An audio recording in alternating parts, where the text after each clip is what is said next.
Hey guys, and welcome to another brand new video. In this video, we actually have quite a few different bits and pieces of brand new news going on over here. Number one, with a brand new PlayStation 5 update that actually happened as of today, in case you guys are curious and saw that, as well as also had quite a few other really very kind of big updates when it comes to the brand new Horizon game, brand new other Final Fantasy news, Ubisoft news, and everything else in this. So let's go talk about this, talk about the updates, talk about the future of the console, and a few other really cool things too as well, even in regards now to like the basically final, just everything. Like I was gonna say Final Fantasy 2, 16, but even more. And on top of that, Spider-Man news, there's just a lot of stuff. It's a lot of good news. So if you guys will stay tuned, likes, and enjoy, and as well, make sure you guys are subscribed with the notifications on. If you guys are bored, go swing by the Twitch stream down below. Also, the Twitter if you guys want to follow, of course, subscribe, we have the like, all that good stuff, and Amazon links for the consoles up on sale.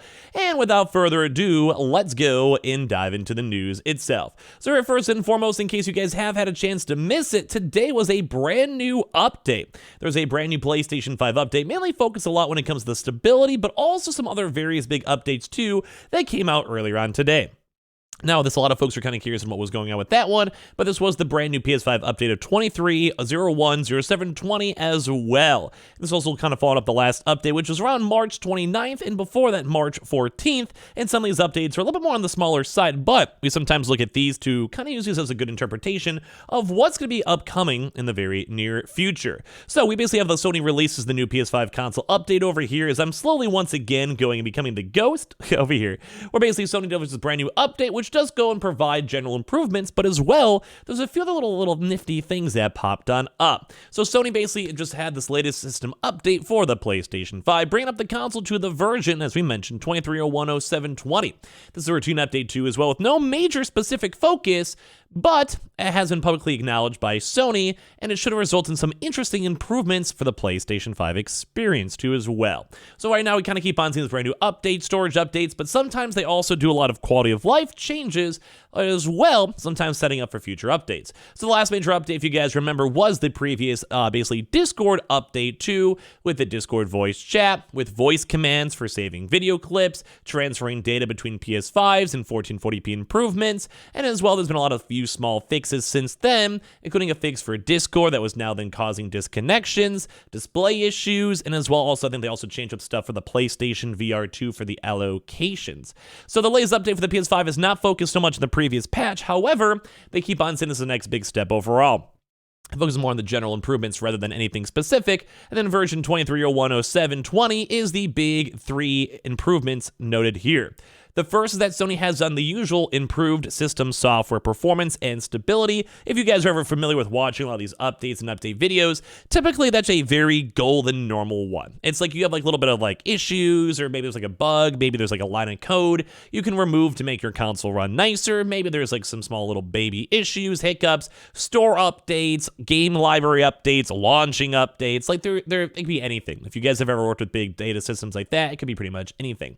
And as well, that's usually just nice, either kind of fixes bug crashes or general issues or errors or whatever. But on top of this too, and that's kind of a nice thing, because like we don't really want to see too many issues over time. The other two changes in version 23/01 focus on different subjects. The second change is that Sony had improved the messages and usability on some of these screens, though they haven't really had a chance to just go and say specifically like which ones or why they did it or whatever. But the one big thing to note, we have been seeing them add up a lot more for PlayStation VR 2. They did categorizations of them. They've also changed up some of the text and also highlights of all the other stuff. So it just kind of seems like they're putting a lot of effort to just do a lot of quality of life updates to change up the console, work on the console, and make them a little bit nicer and better, which is all around always good. So lastly, the third change in the latest PS5 system update upgrades the DualSense Edge wireless controller, which also, once again, this is more of like the Pro controller, etc. That just came out not too long ago to improve some of the stability with it too as well. So they didn't really go and say specifically what it is, but they have had a little bit of like compatibility issues. There were some issues with the actual like PC. I had a lot of issues with the PC myself. I literally got a brand new Xbox controller just because of my PS5 controllers having issues or whatever. So thank you, Xbox, for always just making good PC stuff. You know, we harp on Xbox a lot, but sometimes we gotta throw them the good bone. And as well, just sometimes there's issues with like it connecting, Bluetooth, chargeability, etc. So I think overall, I've just been trying to fix some of these bigger issues. So while the new PS5 update may not be anything huge, this is also a big stepping stone, because if you have a non-working console or there's any big major issues or anything in between, that doesn't usually end up having a lot of, well, stuff. Just if it doesn't even work initially and you have to fix it, well, then guess what? You can't release new things, new patches, new items, whatever it might be. So they're overall just making sure this update's all good. So in case you guys did have your update from after work or whatever it may have been, because you probably understand why in the first place. So we're not really sure what the next big major one of like huge features like Discord or other like things like the SSDs, etc. But it's very nice to go and see that, well, everything's been kind of going pretty good and all the updates have been going pretty solid. Some other kind of big things to kind of go through over here too as well.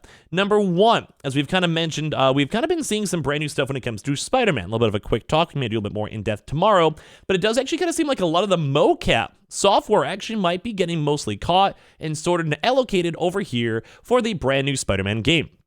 That was actually very important because, once again, it should be coming out this year, and while we still have quite a bit of time, we want to make sure these all are allocated and used very properly and well when it comes to the game itself. We want to make sure they're running good, we want to make sure it's working good, we want to make sure it's like the devs have a time to utilize all this stuff, and if they have not, then what's actually kind of the point? So we're going to keep that in mind. We're happy this is being making improvements, we're happy it's kind of rolling and flowing, but we have to keep getting more progress with that. As well, in case you guys are curious, the brand new Jedi Survivor, which I myself want to play in the upcoming few days, but it's crazy to see how big this game is, 147 gigs.